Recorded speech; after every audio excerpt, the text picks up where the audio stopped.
Well, hello and welcome to our Subconscious Speaks. My name's Don Robert, together with my amazing, talented, award-winning bestie. Tina Orlando. And together we are, Tina Orlando. and Don. And there it is. And you know what, Tina? I see a lot of other people asking this right out of the gates. Listen, if you're listening to this and you like it, please feel free to subscribe, like, comment. We love to interact with our audience and we love our audience. So just Absolutely. wanted to invite people to, it's okay to like and follow and subscribe and come along for the ride and You got check out all questions? the We got other one. answers. Huh? I said, you got questions? We got answers. Excellent, excellent point. And today is a big day. It's we're going to tackle a pretty intense topic that we both have our own perspective and experience working with others in, and that's hypnotherapy and addictions. And so I thought I would just like start us off with just a broad list of what's considered addictions, and then we'll kind of go through it and speak to that which we have experience with. I mean, it almost feels like this would have been a good one for a live Q&A on Facebook or something. Do you know what I mean? Like Mm, how daring would mm. that be? Maybe we should do that. I'm thinking I'm thinking that's the Mm, follow-up. Maybe next weekend we do that. We okay. promote this as a live follow-up Hmm. Q&A. How Okay. about them What apples? what time? Same time? I I think so. Yeah. You're putting me Okay. on the spot. I know. That's what Sorry. she does. That's what she is. That's my partner right there. All right, so here's the broad list. Addictions fall under several categories. We're going to talk about the ones that we have experience with, which is substances, which would be considered alcohol, nicotine, all forms of nicotine, vaping and the dipping and the smoking is the number one, and cannabis. We're not going to talk about the hard drugs because we don't work with people that are on hard drugs. Is that fair to say? Yes. Or do you? No. Hard drugs being cocaine, heroin, etc. The ones that really hypnotherapy works so wonderful with are the behaviors, right? Mm. Body focus, repetitive behaviors like skin picking, nail biting, cuticle picking, hair pulling, hair eating, scalp picking, lip biting, and teeth grinding, also known as I can't pronounce it. bruxism. Awesome. Thank you. I only know that because I've had several clients with it. I don't have a lot of clients with that kind of addiction. And then there's still more, but wait, there's more. The Wait. gambling is absolutely a behavior. The adult film addiction is a behavior. Sex and love addiction, food and eating, the doom scrolling that we talk about all the time, shopping, workaholism, exercise addiction. Those are all behaviors. And then the last section is emotional addictions, which is codependency, self-harm, and emotional eating, just to set the stage. So where do we start, Tina? Well, I mean, we could start with, um, the most known ones, or we could talk about things that are less known. Um, I like that idea. okay. So, I think smoking and alcohol are the top tier that everybody knows somebody or is somebody. I would Um, wholeheartedly agree. Yeah. yeah. I mean, even, alcohol, smoking, drugs, like those are the top ones that are really known. So I would start with that, Don. That is an excellent place to start. And you made me think like, so as you know, I'm a big fan of Thumbtack and they have um section they like list out as a topic a Mhm. person why they're coming to Thumbtack looking for hypnotherapy. And one of them is addictions. Yes, And that's a so big list. it's huge. Some in and some out of scope. Hmm. Hmm. So yeah. Hmm. All right. Well, do you want to start off with our good old beloved HMI and the smoking cessation education that we received? And is that Well, what you use, or how do that you deal with smokers? that is what I used. I use just a basic outline because for me, it's when it's smoking, it's become a companion. So that's kind of how I dig in. I always go back to the root more than like just surface information. I want to know when it became a companion, why it's a companion, and what purpose that serves, and what's it serving you. Mm, Because when you can get to the root of any type of addiction, that's when you know that there's hope, because then you can stop the pain from where the trauma began. hmm. So that's kind of how I look at the smoking. Just depends on the client is what, full modality that I'm going to use. But that is like a quick overview. Is that how you do yours, or is it a So little different? being the suggestibility and personality that I am, very detailed. I took John's course, obviously. Um, Hmm. I don't Okay. remember. I don't think it was in person because I Mm-hmm. have, as you know, I think we get access to the recorded version of it, even if you were live. And I literally, it just like what the material was that was provided wasn't doing it for me. So I literally listened to, I forget how long it was, the full presentation of John doing it and pause, took a note, pause, and I built my own system. Right. Right. Mhm. I mean, if I can remember correctly, I did see it in person. Matter of fact, I know I did. But it was mostly like the framework of where you could go with it, because he wasn't just talking about smoking. I did see pain with him also, so there was some crossover there with pain. Sure. Um, so he gives you a really good framework, and I just happen to dig in my own way. And there's a million ways to do something. So Hmm. that's just kind of how I work with the addictions that I do work with. I do not see that many smoking or alcohol isolated. I see more adult film addiction. Yeah. You know. And that topic interests me from a perspective of I know because, this isn't just for the show. This is us, our friendship, our closeness. And so we've been connected for 5.5 years talking about everything under the sun, like almost a case conference just between the two of us, bouncing Yes. thoughts and ideas off of. And I know that you've had tremendous success in that arena. So I'm really interested to kind of get into the nuts and bolts of that with Hmm. you. I do want to spend a minute on the smoking, Yeah, and absolutely. then I'd love to talk about the alcohol part with you. Have you seen anyone that's I a have. that's a drinker? Okay, I have. Usually they're coupled with adult film addiction though. So they're battling it multiple is a party addictions. favor, isn't it? It I know it's a yes. weird thing to say, but No, no, no. I mean, let's just be honest, because there is an algorithm. So we're trying to tiptoe around a few things. So please pay attention. yes. But yes, it is. I don't usually see them isolated. I see them with adult film addiction. Yeah, it's kind of like the smokers tend to also like to drink when they smoke. It kind of goes Hmm. hand in hand, you Hmm. know, Hmm. which is a big concern is like, am I going to be able to enjoy an adult beverage and not be triggered? Am I going to be Hmm. around people that are drinking and having a good time and not be triggered? These are real things. In a 12-step program, they tell you the only thing you have to change is everything. Right. Well, it's um, like I just said to you a little while ago that my father quit smoking using hypnotherapy so many years ago, Wow. 30, 30 years ago. Wow. Um, and um, it's interesting, that woman that hypnotized him, I also saw many times. And she is kind of what put me on this path Huh. of hypnotherapy many, many years ago. She was very, So you were like 10 or 12? yes, yes, you're right. Um, but I digress. He had quit smoking, and he was fine with. I mean, there was some rough periods, but initially, and Mhm. then he was fine. He was fine around other smokers. He was fine around having a drink, occasionally, Yeah. because he didn't drink anymore.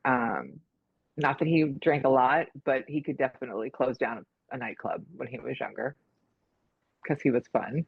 Hmm. Um, so, um, but yeah, so he quit. I watched him do it. It was amazing to see him do it. He wasn't really suffering. Like there was no Mm, suffering there. There were some moments where it was, he was sure. triggered up, but he'd go and he'd put the audio on back then, headphones, and he would just sit in his office with his eyes closed with the door shut, like, don't bother me. I need 30 minutes. But he So did it. cool. Yeah. So cool. So It's a living mhm. episode of Friends with the right tape for the right With person. it was the right tape. Yes. If you're new to the channel, that's a recall. Go back to the what episode? Maybe I'll tag that episode in this one. You can like put a little stamp at the end of the show with the Absolutely. next episode to suggest to Hmm. them.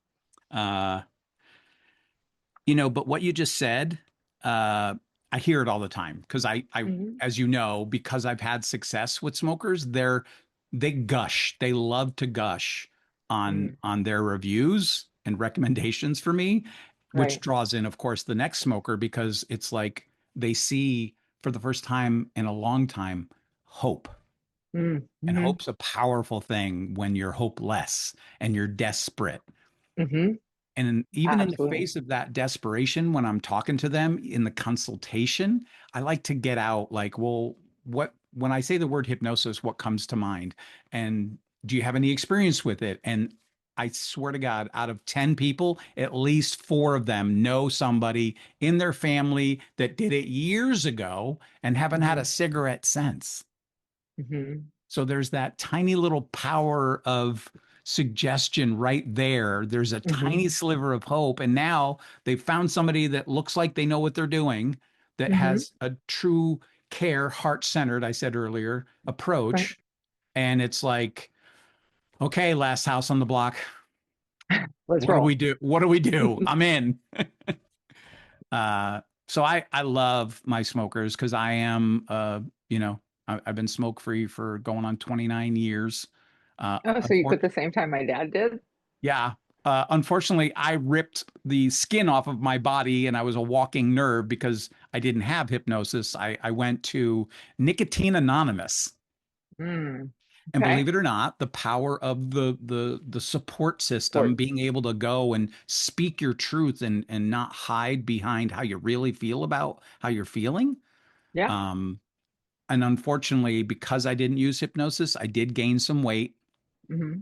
but I right sized that after a little while. But it was hard Hmm. at first, you know. I Yeah. was smoking 3 packs of Marlboro Reds a day Dear Lord. and went cold turkey. I wore the patch one day. Then I got on a plane to Florida because, Hmm. my brain was like, well, I'll use like you can't smoke in the airport, you can't smoke on the plane, Right. even You though you set yourself could. up. And so I'd have to go at least 10 or 12 hours before I would have the opportunity to even smoke. And I didn't. But Hmm. I was also done. I was literally at 3 in the morning digging out cigarette butts out of the trash because my body would wake me up. We need more nicotine, Hmm. please. And Yeah. it was pretty nasty. So, Well, um, yeah. My father had a very interesting inspiration for quitting smoking. I don't know if you ever hear this from people. It had nothing to do with him. He did it for Drew.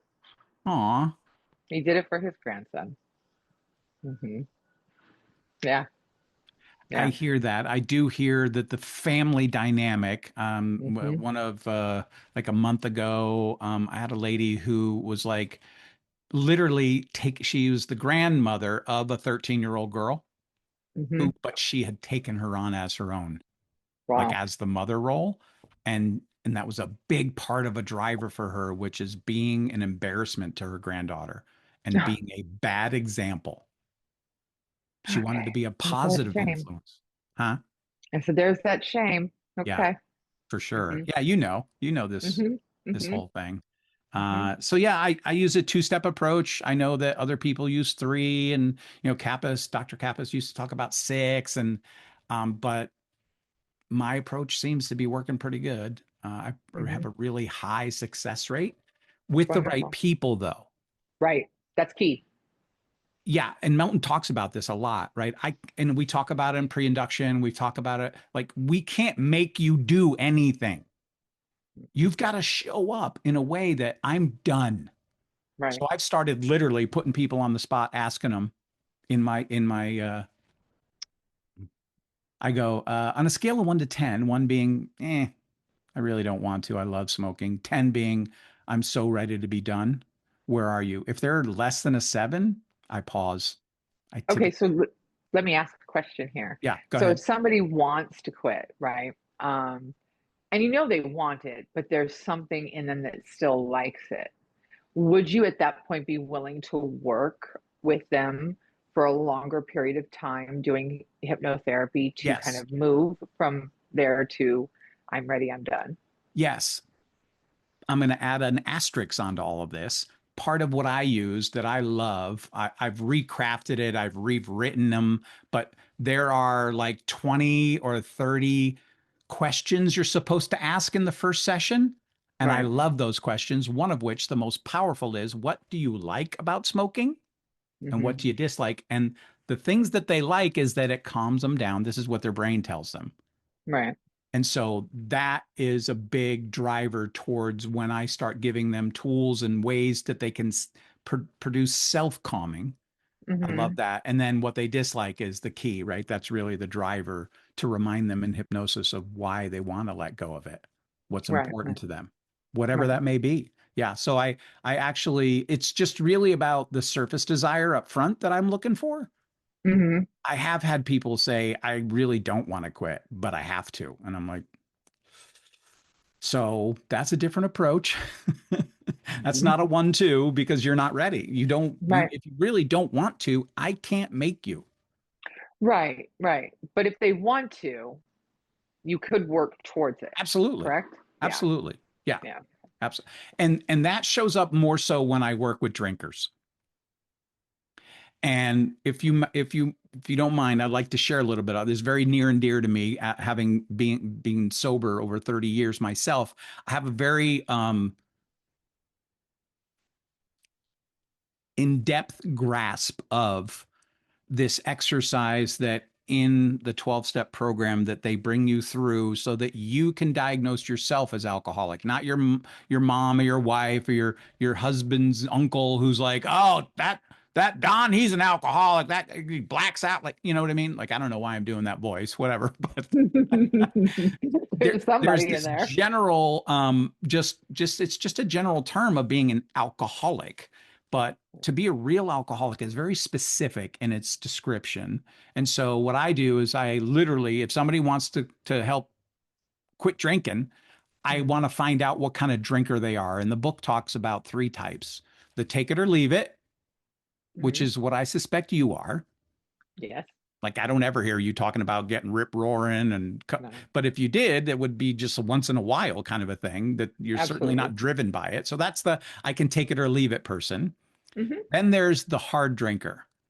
And this is the one that gets confused with the real alcoholic because the hard drinker shows up and looks like an alcoholic. They've got the alcoholic behavior. They have blackouts. They get DUIs.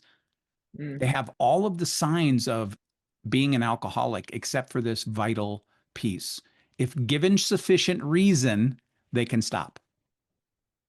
Mhm. And a sufficient reason can be as simple as like, okay, it's Sunday night. It's time to stop drinking at 11:30 or whatever because you have to go to work in the morning.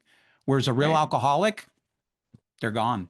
Once the substance hits the lips, all bets are off. There is no control. Right. So once Right. I identify that they're either the A or the B drinker, Mhm. then I proceed with telling them how I can help them and work with them. I don't deny the real alcoholic, but I definitely steer them towards a 12-step program for support. Mhm.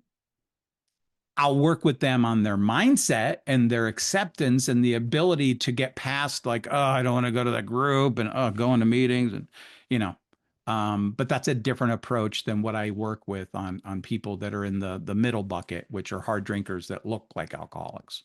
Right. Well, it's a service that you provide that's honorable, right? It's And it integrity speaks to driven. me, Well, having it speaks. been there.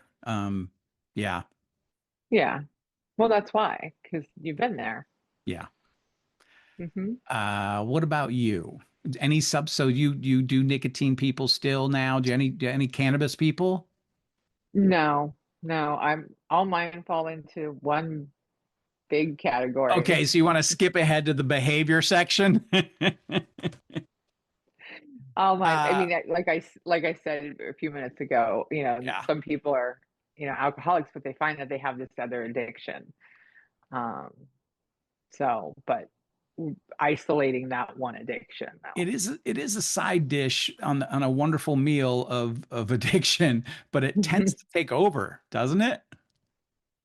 The alcohol or adult film? Oh, the adult film. Oh, it more than takes over. It is absolutely, it'll take over.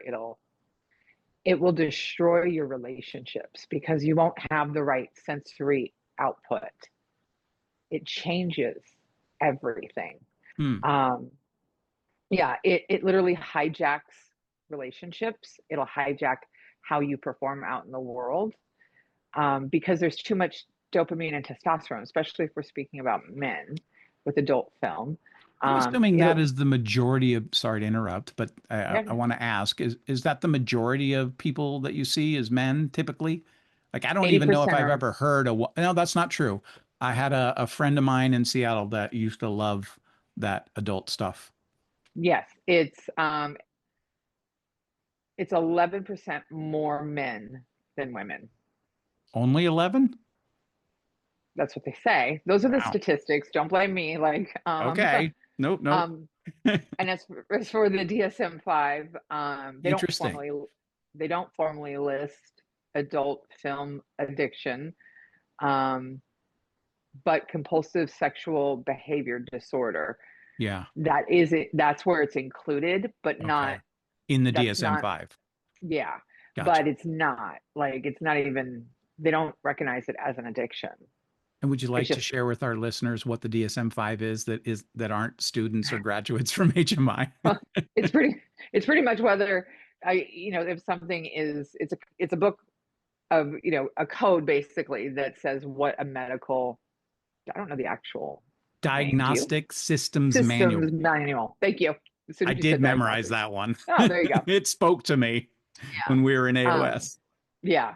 Um, so it's a mental game really with um addiction. And that'll be the only time I say it. Okay. Um, so because it is mental, you know, it's a dopamine hit. So it's an addiction to dopamine more than the visual. The visual part is subconsciously, you don't know if that's fantasy or reality. Right. Right. So what you're basically doing is you're soothing a trauma. So, when someone's life is chaotic, when their nervous system is shot, when they've lost touch with purpose or peace or connection, they're going to turn to something. And that becomes the easiest portal for false relief. Yeah. It But it comes at a cost, right? It rewires your brain because of the addiction to the dopamine. The synapses fire differently. It distorts your desires. I know, it's killing me right now. I know. It dulls your patience, and it shifts how you actually connect with people. And it'll change your wants and needs and desires in intimate relationships.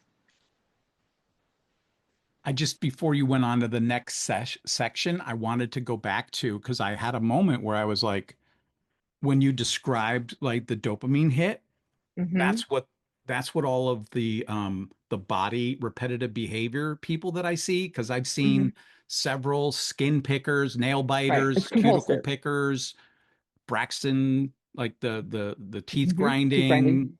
I, and I didn't have a dotted line over to the adult film Right. addiction. I but now I Because see it's it. compulsive, because it becomes compulsive, because of the addiction of dopamine. Yeah. So there's a release. So if there's a trauma, then what they're doing is how they're going to deal with the trauma is in the release of dopamine, because the dopamine gets you technically high, Right. right? It's not the film, No. it's not the action. Right. So, and like I said, your brain does not know the difference between fantasy and reality.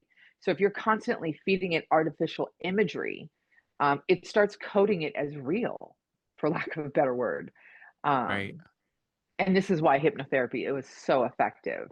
I mean, you're literally Um, just talking about the subconscious, doesn't know the difference between fancied or real. right, right, and it's why it has been so successful. It bypasses the critical mind, which we do. It Hmm. goes straight to the source. There's no debate. There's no arguing. It's just pure access. So the way to fix the problem is the same way the problem starts. Say that again. The way to fix the problem is the same way the problem starts. It's a coping mechanism. So are So you using, sorry, go ahead. in order to fix the problem, because your subconscious sees it as fantasy versus reality, the way to fix it is the same way. Like, I have to go in and access subconsciously and repattern control mechanisms, anchors, Hmm. desensitization. Um, and then ultimately, the most important thing is for them not to get as triggered. Because when their dopamine is higher, they have no patience, so they're constantly triggered.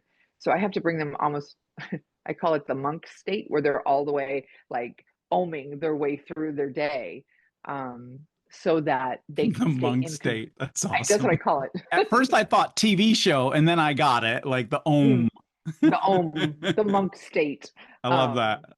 Um, yeah, because that's when they're not triggered. They can stay in absolute control and make it through the day. Hmm. Um, yeah. So, So you're kind of blowing my mind. And if you know us and listen to us, you know how long Tina and I have been besties and we talk about everything and we have not gotten into the details of this. You tried to have, I had one 20 something year old guy come to me for this affliction. mhm, And I tried to like I don't think you were at where you are now, which is like, are you building a course or like I this is am. such a need for the public, Tina. It really I am. is. Good. I am. I absolutely am. Because the numbers are really staggering when you kind of break them down. Because the access to adult films or adult film cartoons, this is fun. Um, they're like 9-year olds. It's it's disturbing. That's my point. And it's on Facebook. How are Well, these people posting this crap on Facebook stories? right. So what you're talking about is 9, 10, 11, and 12-year olds. Let's just break this down. That are watching what essentially is an adult cartoon film that's going in literal states.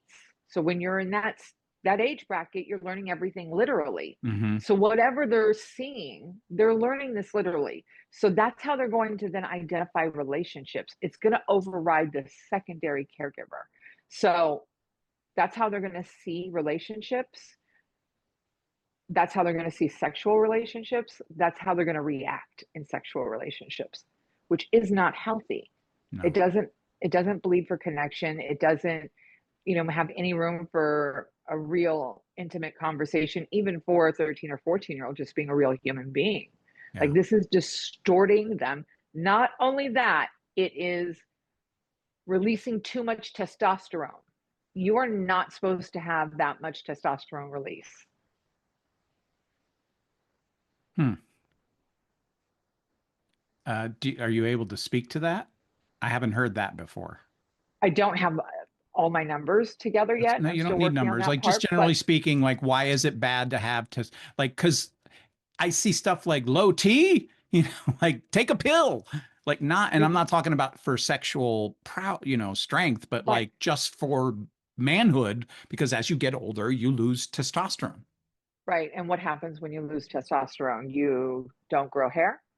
You don't have the same vitality, the same energy, the same muscle strength, or the muscle structure.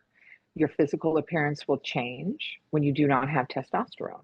Hmm, So this might be like, I don't have the research papers in front of me. that's okay. This is my opinion that if we pull back and look at the generation now that is in this age demographic under 25 years old, those young men are acting different than the section before them, which would be Yeah, 25 to 45. right. Their appearance is different. It's softer. Now, I'm not blaming it solely on adult film cartoons. I'm not doing that. I'm just saying that there could be a connection. Yeah. Um, so, yeah. And I don't want to risk a little shadow ban, but like, hasn't the movie and television industry been doing this to us? These love stories that get painted, they give a false illusion of how love, falling in love is supposed to be, and you Oh, get absolutely. these false images in your mind of how it's going to be, and then they don't measure up. So then you don't commit. You Right. just keep looking for the holy grail that doesn't exist because it's a Right. fantasy that you created in your mind by watching that movie, that show, and oh my God, there's the bridge. Right. That's it. That's why it's, Wow. not, and here's the thing, the reason why they're reaching for whether it's a rom-com or adult film, um, it's companionship, it's coping mechanism. Totally. It's Yeah. understanding, whether they feel abandonment or rejection or loss of control. All those things then feed the root cause Mm, of why this has become such an addiction. And this addiction, it'll rewire your emotional response. Like you won't respond the same. right. Um, yeah. So Oh, it learns new routes. do you mind? So no, Do you mind if I drill in a little bit? go for it. Um, so I wrote down the word timeline because you talked about, right? Are we talking about, are you floating up and over and behind? Like what, do you Sometimes. mind talking a little bit about a technique that you use to access Hmm. that moment? I mean, I've talked about it with the pickers, right? Where I'm like, Hmm. in hypnosis, we go back and we're like looking for the event so that we can kind of I give them a different anchor. Interesting, we're talking about anchors today. I literally was taught a practicum on Friday or Thursday, sorry, new 4th of July Eve on uh, arm rigidity, and I use that as an anchor. Anyways, go ahead. Um, Do you want me to restate the so question? yeah. Now I was on to anchors, but Yeah, okay. I know. I know. Sorry. I digress. So like, how are you eliciting that time, that period, that event, that trauma that's Mhm. trapped? I'm assuming that's what you're saying, that you're, Yes. yeah. Okay. Yes. So cognitively, we talk about um, the urge. We talk about when it started. And you have to understand that this isn't about self pleasure. I'm being very careful here. You're This doing isn't really a well. You're doing thanks. really well. Yeah. This isn't about self pleasure. Like that's Uh-huh. a completely different topic, and that's allowed, and it's okay, and it's totally normal. We're talking about when it overrides, because you're using it as a coping mechanism. So That's it right usually, there. yes. So usually, there's an event that happens, um, that is a trauma event. Now, sometimes they can name that trauma event. Sometimes that's just the starting point because if you kind of peel back in layers, and this Hmm. is over a couple of sessions, they will say, "Oh no, it was actually this. I just remember this happened to me." Or, "Wait a minute, I think it's actually this in the next I would say episode, next session." Starts to Um, shake loose, huh? yeah. So there's a lot of little, little flowering moments. Yeah. So yes, there is some timeline. There is the cognitive, there is timeline, and we just start peeling back layers. I give them a control room. I give them an anchor, try and get them into monk state, which is what I use, I especially for love them. that. That's, Does that yeah, involve your tree by chance? it does. It does involve the How tree did I know? because all that is going in there, my tree, my fabulous, magnificent tree. Yes. Um, but, and, the other thing is dealing with the shame. There's Big, huge part of shame, it. Yeah. huge shame. And that interrupts like guilt and then urge and then release and guilt loop. Like this is this weird loop that they go Hmm. through. Um, and we kind of just bypass that by acceptance. Like this is why, so we don't have to feel so much guilt. Like we have a Yeah. reason. We know that now it's not just adult film, it's a coping mechanism. We're taking, all the inappropriate stuff, for lack of a better word, and Hmm. putting in a healthy connection with where they have some information, where they feel empowered, where they have control of themselves. Because absolutely, they Yeah. are completely physically, emotionally, and mentally out of control. They Right. cannot regulate their systems. Um, it's and it rebuilds a healthy connection to pleasure, and that takes time. That is not an easy thing to do, because one is a habit, right? And they've lost sight of,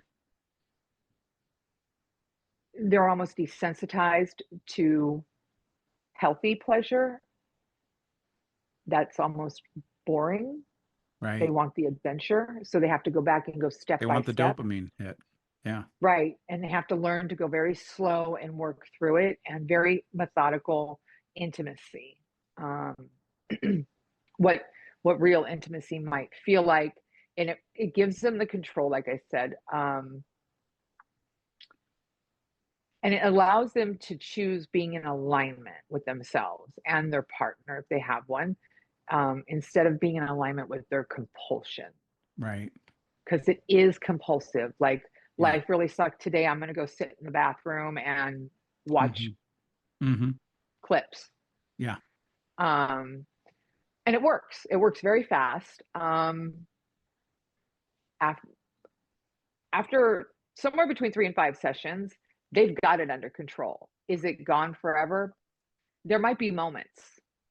There might be moments, but usually they're okay, depending on their life. I can't predict the future, but I can say that 3 sessions, you're absolutely in control of yourself. 5, you're very confident that you can walk through your world without leaning on this compulsion. Um, it, and the more you invest in yourself and the more you actually do the work, the Hmm. less likely you're going to have relapsing into the compulsion. Okay. You've said a lot. I did. I'll work backwards. I love that you said you answered the question that was on my mind, which is 3 to 5 sessions. Hmm. And my body focus behavior clients, Hmm. including, well, the adult young man, Hmm. he likes to get a booster with me, so he keeps coming back to me, I have right? them. But and I don't know, I hate to put him in the bucket of pickers, but that Hmm. endorphin rush that you talked about, Hmm. the one that I worked with was a nail biter. She was a lot easier to work with to help her to get through it. Like, so around 3 to 5 sessions, she was good. Yeah. The one that picked her cuticles, it took Hmm. longer because Hmm. of that endorphin rush. She would pick till she bled. Right, because you And that believe to was know you were literally a alive. visual and emotional, physical reaction to the rush. Right. Just like adult film, it's visual, it's idiomotor, Yep. which is It's physical. idiomotor. Wow. Sorry. Sorry, I can't help but laugh at that. I know this isn't a jovial topic, but like it's just, It's a it's little absurd. levity because it's Gotta have a very, little levity. Yeah. so it's visual, it's idiomotor, it's a physical sensation, and it's chemical. It's Yes, chemical. So there's so absolutely. many things going on. I, Yes. I mean, after the first, generally, all of my clients that I've seen for this issue, Hmm. after the first session, they are feeling so much better, Sure. and I do them, you know, a week apart, so that Right. there is some progress time. Yeah. Um, and they have to be accountable. Like they have to be really honest. Like, yes, I was tempted. This is what I did. I tried to do this or I didn't do Yeah. that. Like, and I'm digging in. My There guy is, literally uses the word relapse. yeah, yeah, yeah. They usually say Uh, they lost control. so that's right in line with your besties talk track around my 136 model, which is, after by in the first session, I'll give you tools. And Hmm. I give them a different coping mechanism. And I love that you said that because Hmm. underneath all of these addictions, for me at least, from my perspective, it's about, I've said this on the show before, it's about reaching outside of yourself for comfort. Hmm. Fill in the Yeah. blank. Today, we're talking about this adult blank, right? But we're talking about picking and chewing your Yeah. teeth and pick, like smoking Hmm. and drinking, and All of all it. of it is about soothing yourself because we're never taught as children how to practice Hope. self-care. At the most, you and I, our generation, I know you're Right. 20 years younger than me, but like generally speaking, Gen Xers, That's funny. Hmm. we were this was our form of self-care taught. Be quiet and count to 10. We've talked about this. This is the pause, right? So, Yeah, which all of my clients have watched that episode and they love it, awesome. because they are absolutely in alignment with that. Yeah, Um, because that's what they talk about is that moment that they can stop themselves and just re-regulate their system because it's so dysregulated. And these people are they're struggling. yeah. Um, and I will say, out of all of them, all but one comes back at least once a month for, you know, they just want Tune to up. make sure they're not tune up. They're not going to fall off the wagon. They're not going to, click the button. Maybe they got a lot of stress. One of them, um, is every 2 weeks, like clockwork, because high stress is the gateway for them. And they know it because they've spent the time and they've done the work. And people cannot believe the difference in them because this isn't just, like I said, it controls your emotions and your patience. These people are usually hotheads, like, and all of a sudden they're super calm. They're a monk state, at work, and they're like the people they work with. What's going on with you? They thought one of them started smoking pot. They were so mellow, which was hilarious. They don't smoke pot. They don't do any of that. But it was just funny. They're like, "Are you high today?" No. So I wonder if your monk state process is similar to my coping mechanism process. I'm just very curious about this. We have never talked about this. no, I don't know. Well, Monk state do you is, mind sharing what the monk state is and like how you elicit that and provide that as part of their ability to pause and, you know, yeah, it's a it's an anchored place. okay. So, usually monk state is like just a slang word I've used for it, but it's, an induction. It's a progressive, and when it's a progressive like that, they have to absolutely relax almost every part. So it's a very detailed progressive. Yeah. There's an anchor, and there is this floating sensation that I elicit where they can Nice. just kind of float in the clouds What's the as if, anchor? well, because it's an idiomotor issue, it is absolutely these two fingers Okay. together All right. instead of them being open and able to move. Yeah. I use the index finger, middle finger, and thumb. I don't know where I got that from, but early days But at HMI. Somebody said maybe it and I that's liked what you it. So do. and I use it with my anxiety clients, my clients that are seeking something healthy as a coping mechanism, and Hmm. specifically for the smokers as well. Hmm. I think Hmm. that maybe where I got introduced to it is because I think Melton does that Hmm. in the course. Yeah, it's very detailed. And it's a standard thing that I do for these types of clients. Yeah.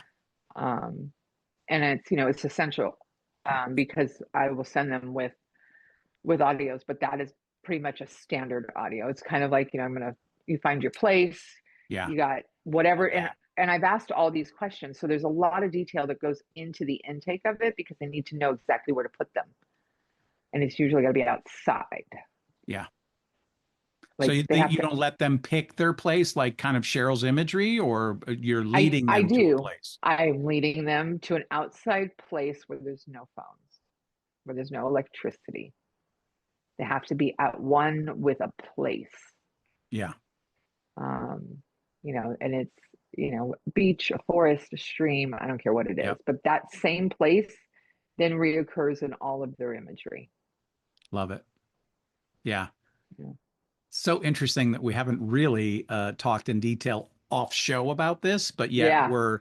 we're kind of swimming in the same pond. We're flowing down the same river. We're just Hmm. little tweaks and differences here and there, but Hmm. general protocol is pretty much what I'm doing as well, which is Yeah. really super cool. Not a surprise considering we both are, who we are, right? Two Hmm. Hmm. award-winning, top of our class graduates. Hmm. Yeah. Yeah. Yeah. I mean, it's, I don't know why this fell in my lap, but I'm totally okay with it. Because uh, I mean, it's kind of sad to be held hostage this way. That's around you so much. It's not like walking into a bar. This is like they're carrying the device that's going to be the unraveling of them at any point in time during the day.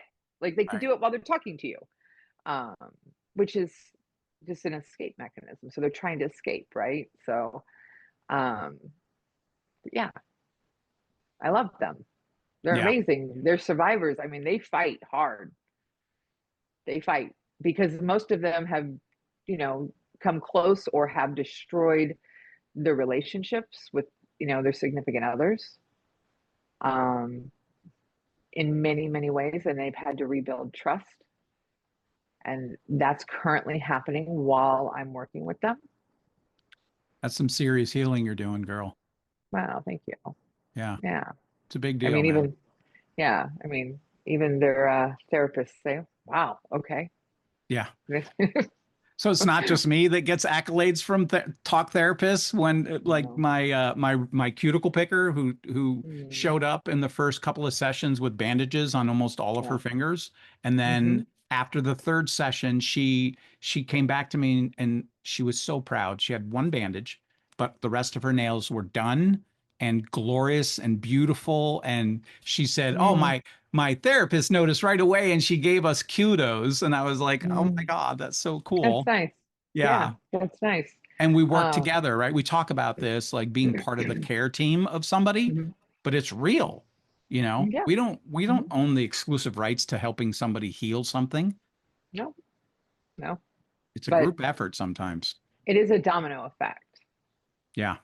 Subconsciously, when you're working with the subconscious, everything else is a domino effect because that's where the source is. So if you go Hmm. right into the source of it, whether it's addictions or, emotional deregulation, everything else seems to start to fall into place. They So, get a you taste of know, that freedom too. well, they learn that they're not the addiction, they're not the pattern. Yeah. They get to choose how much control they have instead of feeling completely out of control. Hence your statement earlier about they appear to start looking different, acting different, talking different. Like, Absolutely. yeah, Absolutely. They start working out or they start taking um, that energy, and putting it somewhere that's productive in their lives instead of hiding from what they haven't worked on, probably from their childhood. yeah. That's really what it is. So it's inner Powerful. child work too, Yep. like everything else. Yeah. Yeah. So, but half of young adults have it, half. And the numbers are staggering the younger they go. I mean, it all because they, changed when this became the delivery mechanism. I mean, there was a time that the internet would have fallen apart if the adult film industry had pulled out of the internet. Sorry. I feel like I need a snare drum and a top hat, like boom boom. Right. I don't think you Um, meant that on purpose, but it just came out. I yeah, love it. some things are divine. Hmm. But yeah, so there was a time, right? And that's how the numbers just kept growing. And let's not forget, this is the same mechanism as gambling. It's ideomotor, it's mental, it's a visual thing. So, It's a payoff. it, See yeah, how nicely it's, I danced on that term? it's a payoff. There's a payoff at the end, I promise. Yeah, Um, yeah, yeah, but it also, because it hijacks the reward center in your right, brain. right. So there is payoff. You're right. Hmm. Did you And hear it's pretty. that? She said I was right. I love when Tina says that. Just a little inside joke that I'm letting you all in on. Yeah, well, yeah, because it becomes rewarding. It's reward for surviving the day. So you've said this word a few times, and I'm gonna put you on the spot. You're free to say, yeah. Uh, where's the what's the reward for you? What do you get out of being able to help this very afflicted group? Um, What drives you to be of this gratitude, service, this ability to change people's lives? because most of them have been married, and if I can help them patch their relationship, that's a good payoff. I'm going to go one step further. So it began with, I believe, one client. We're not naming names Yes. here. We're going to protect the innocent, but it Hmm. began with one client that then springboarded to others, like it usually Hmm. does, right? Hmm. Um, Yeah. when it springboarded, it went away from being just him that you were working Hmm. with, and then now this opportunity to like really be of greater service. Like, what was that feeling like for you? Well, I was confused because most of the time we attract what we know. Uh-huh. And so I was kind of confused. But okay, I'll dig in. Um, so there was that thought, but I think it had to do with their personal relationships. Hmm. That's what was actually what was pulling towards me, is that I would want to help save their relationships or facilitate any healing on their part so then they can make a clear and logical decision that's Right. based in, a kind way instead of chaos and trauma. Hmm. So I think that's really what it is, because they're all of them except for two are married. Right. It's Hmm. interesting how things are attracted to us, right? I Hmm. do a lot of, Joe talked about it, not Tabanella, the Joe, help. Burns. Burns talks about it, right? Being on purpose and like Yes. I purposely attract the right people at the right time to join me that are going to be the best people for me to work with that I know that I'm going to be able to help, right? Right. And a big part of that is my relatability. Hmm. Like I have a high relatability factor because I'm 30 years sober, because I'm 28 years without a cigarette, et cetera, et cetera. Um, so I was just curious. I wanted to just kind of hear from you what it is for you, because I know what it is for me. It's pretty straightforward and simple. Like they pick somebody that's been where they are, that understands them, it's not going to judge them. Right. I have to imagine Um, that judgment is a fear. How do you handle that up front? Because um, they've got to trust you enough to well, I make it very frickin' clear give that I it don't to flinch. tell you the truth. Hmm. That's a Uh, tall ask. How do you it build is that rapport? quickly. Yeah. I never flinch. Um, I've seen. I've lived, I've heard, I've done. Yeah, And I think they get that from me right away. totally. Um, Yeah. and I make it very clear, like, I'm not here to judge you, and I will never flinch when you say something. You couldn't shock me if you tried, um, and you can't. So, and I've been there. Like, I've been there emotionally because their lives are, they're upside down. They're at their wits' end. Their relationships are falling apart, whether it's with their friends or their significant others. Even, Hmm. their business relationships are literally hanging by a thread. And so I understand. Um, so I think they get it from me. Like, I'm not really shockable. You're not really Um, what? Shockable. Like, you can't Shockable. shock You're me. funny. Yeah, I'm not shockable. I've tried. I mean, I could be like Shaka Khan, Shaka but I'm not. Khan. Shaka Khan. There Shaka you Khan. go. Um, but yeah, I think they feel it because I'm very authentic. I'm very real. I speak whatever language they speak to me, how Right. they speak. Yeah. Um, so I build rapport with them very easily. Um, I don't know. Okay.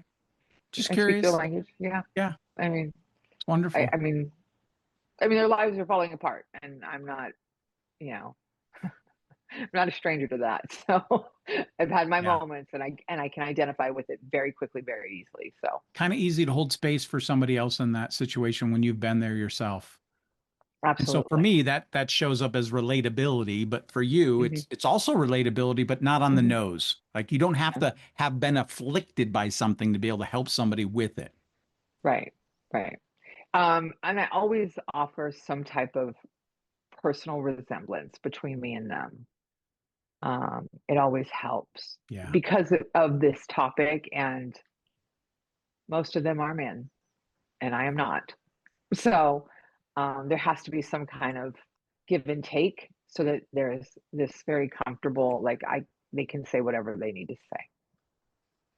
So it's very interesting that group is reaching to you with this maternal kind of safety, whereas I attract a lot of women to work with me because I'm a safe male.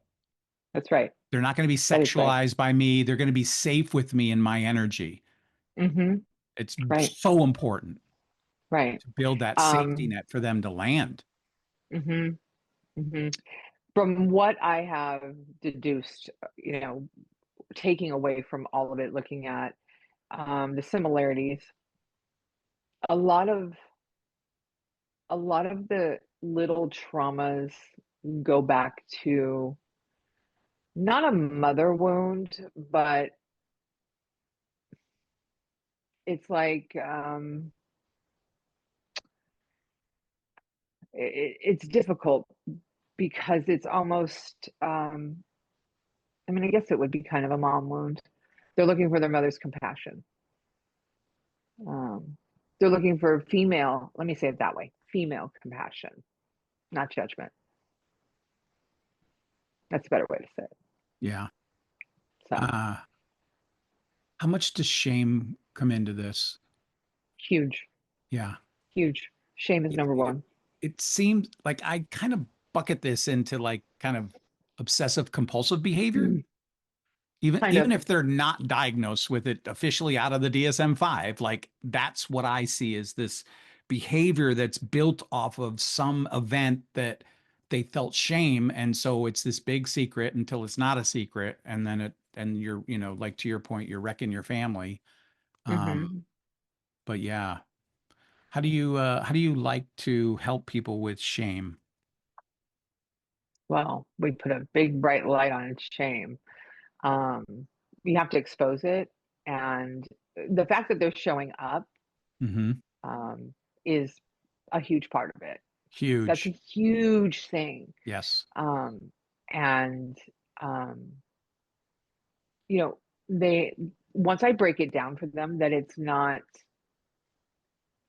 the act or the film, what it is they're coping with something that has Hmm. happened to them. Yeah. And if we can find that, that's our doorway. That's our window in. Um, and then usually the shame will then come up because they'll remember something that could be shameful. Um, and they don't have to tell me the whole thing. That's the beauty of hypnosis, right? They don't have to say the whole thing. Right. So, This shame thing seems to almost be in itself. Um, you talked earlier about the dopamine, like mhm. feeling shame has to be in that same arena because it it's almost as if, and feel free to tell me that I'm wrong, but um, that in itself is a drug. Well, that's the downside of dopamine. So dopamine is high, and when it comes down, that's when you crash and feel shame. Yeah, So it's a crash. right. Um, you know, Uppers and that's downers. that's what it is. Say you can say it a million different ways, but shame is the other side of dopamine in this situation. Yeah. Um, But I don't yeah. think it's exclusive to this adult film. No, no, because this addiction is the same as any. It's about the content. Like it's not about the content, it's about the emotional deregulation of you, right? Right. And that's happening because the dopamine is up. Yeah. Something stimuli came in, no matter Right. what it was, Yep. right? And then it comes down and then you crash and you feel shame and you feel horrible and all the negative emotions. You're literally describing what a typical Powerless. alcoholic feels the morning after. The Right, bitter morass, the self-pity, the negative self-talk, the shame, like it's right, all there. right, right. It's the same. It's just It's a different if it's a different vehicle. mhm, it is. Which is almost But worse than like a substance abuse. it is because you're carrying around the sword, right? You literally have the substance in your pocket all the time. Yeah. Not only the substance, but the application, like Yeah, yeah, yeah, there's yeah. I'm yeah. saying the But delivery mechanism, like it's kind of like carrying a vape mhm, pen or a pack of cigarettes mhm. or, But you you know, can't put that down. Like you are it when it yeah, comes to, sorry, adult film. Um, you're it. did so good. I know I've been trying so hard. It's very Yeah, difficult, you but did great. um, but you're literally carrying around the mechanics of it. Yeah, It's not like you have to go to the store to get it. It's not, you don't even have to go online really to get it at that at this point, no, right? So then you got to the line of demarcation between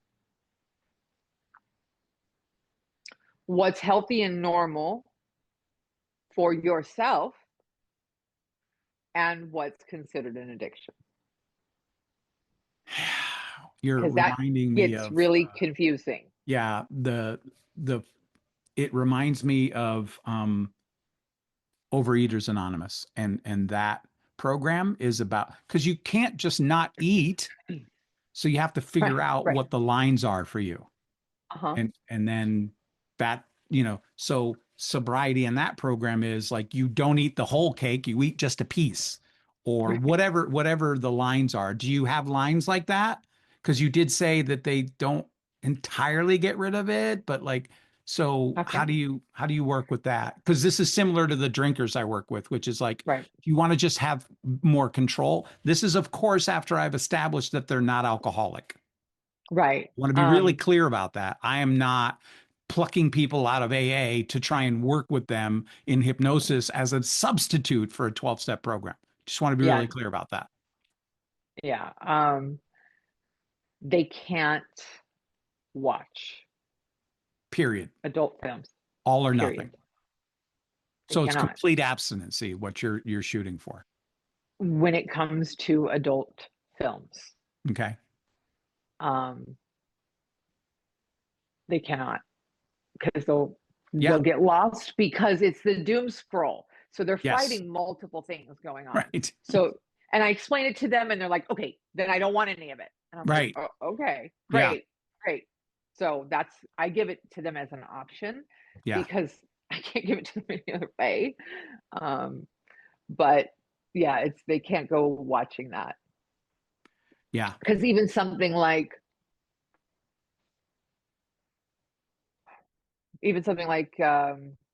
50 Shades of Grey, that's a hard no. That's a gateway for them.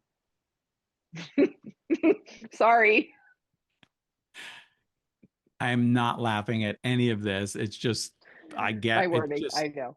it's just kind of funny to me because I get it. Right. I get it. Yeah. Yeah. Um, It's just the wording that's kind of yeah. funny. But yeah, so that's how far it'll go. Yeah. And there's a major delineation between addict and like occasional user. Yeah. Like Yeah. if you really are like, okay, Hmm. I've got this one drinker. He was like one of the first one. There was a couple of guys that came to me. It's so funny how they come in groups. Clusters. They clusters, yeah. And I love these guys, right? And this Mm-hmm. guy came to me because he was pretty miserable, so miserable.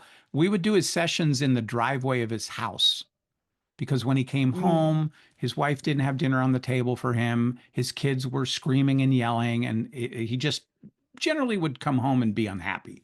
So Right. but initially he wanted control. And then we got to a place where he's like, you know what? I think I just want to stop altogether.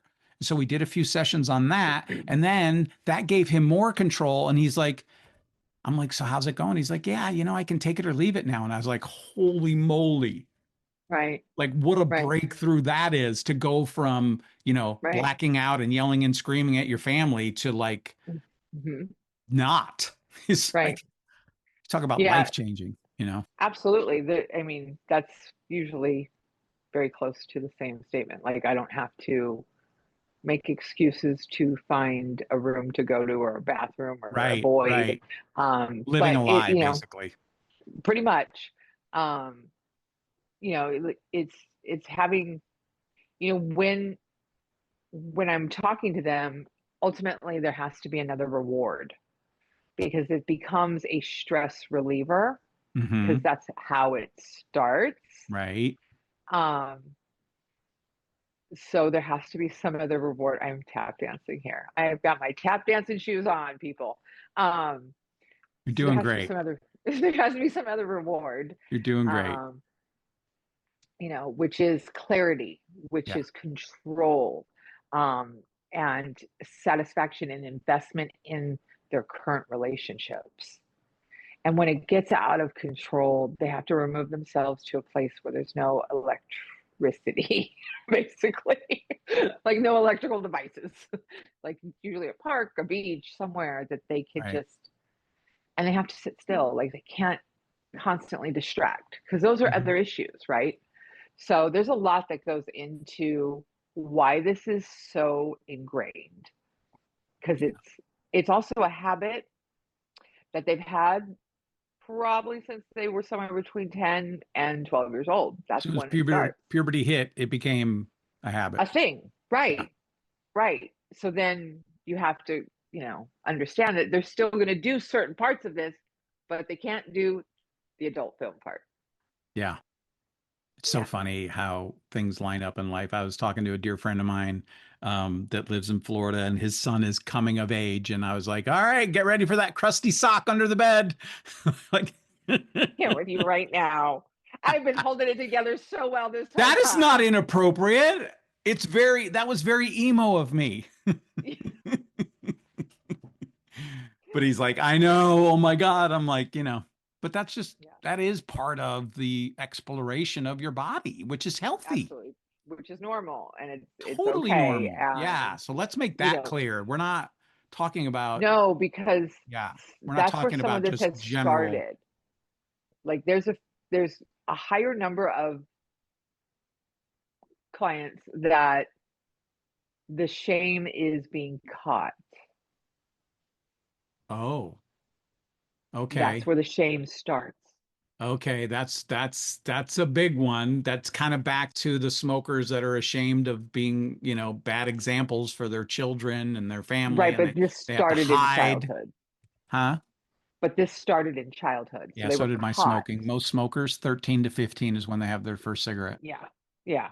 So they're caught And that might be it because it's usually their mother that catches them. So that might be why. Ah, did you just discover something here live on our Subconscious Speaks? Yeah, Wow, look probably. at that. I think that's why. Um, I so, would you know, concur.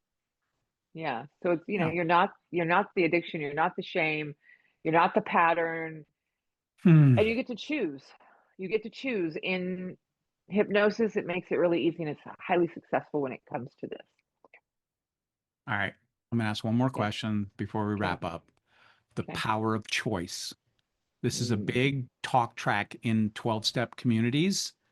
Hmm. Having lost the power of choice, that's where they start, right? Admitting that complete powerlessness. Hmm. How does that work with these very specific types of clients than the adult films? Because they know that their lives are falling apart, right? So they have So they are absolutely no still control. admitting that. So it's still kind of that Absolutely. first step mentality of Yes. admitting that they're Oh, yes. completely powerless over it. They're powerless to it. Why they can't stop, blah, blah, Yeah, blah. Like, I mean, right. you just pick the reason and they'll say my life is falling apart, my Yep. marriage is over, like, I'm making up reasons not to be around my friends that I've had for 35 years because I want to go home and decompress, we're gonna say. Yeah. Um, Right. and which then spirals into a 3-hour Oh viewing, boy. Yeah. um, Yeah. which is insane, which is now, if they're in a relationship, has turned the relationship into a battlefield because all of a sudden their wants and needs aren't in alignment with each other. The great wall between them. Yep. And usually there's shame there between the two. Sure. So it's but Yeah. yes, they have to accept the fact that they are slightly powerless to their addiction, their impulse, their shame, and their emotional responses. Yeah. So that's why hypnotherapy works so well. Ugh, it's amazing. Hmm. This Yeah. deep and effective change that can happen. You have to want Hmm. it. Let's be clear You have to about want that. it. There has to be Hmm. the desire to stop. Yes. And the desire to stop has to be bigger than the desire to do it, to Yeah. continue doing it. Yeah. Um, you know, and what works a lot of the time is um, a lot of them have daughters and they can't. Whatever adult film they're watching, I had this one client that was really struggling and he had a teenage daughter. And I said, can you imagine? He never did it again. Yeah. That's inspiration. Like, can you imagine if that was, I mean, that woman in the film has a father, She sure does. Yep. right? Can you imagine if you were her father? He never did it again. It's been 3 years, That's awesome. 2 years. I Yeah. feel like we could kind of go on and on and on with this topic. So I just have one more question for you, and then if you want to kind of have any closing comments, with the smokers, I refer to as the call me, and I literally do like it's literally like the cigarette calls you, the pack calls you, the Hmm. nicotine calls you. Like Hmm. what do you call the urge? Do you have a word for it? Like do you call it a trigger or like what? I'm just It's curious. usually an urge. It's Just an call it the urge, urge. but there are things that trigger it. So they'll say one or the other word, and I'll just follow what they say, Okay. um, because it leads to comfortability. Fair Um, enough. but they will say after the first session, um, the monk state. I love that. I love that. It's so awesome. Hmm. It's so you. I love you Hmm. so much. You're so Aw, awesome. thank I'm you, so thank you, grateful to be grateful, as close as we are with each other. I thank just you. love that I you have the I same love and heart adore for you. service for both, like that we both do, you know? Hmm. I just Yeah, love that about you. yeah, yeah. It's wonderful. Thank you. You're welcome. I love and adore you too. I know. You know. I mean, sometimes our subconscious speaks. The question is, are you listening? There it is. There it is. All right. Well, thanks everybody. Thanks, Thanks Tina. for joining us. Absolutely, And my pleasure. Thank stick you. around for an announcement on for next weekend. Absolutely.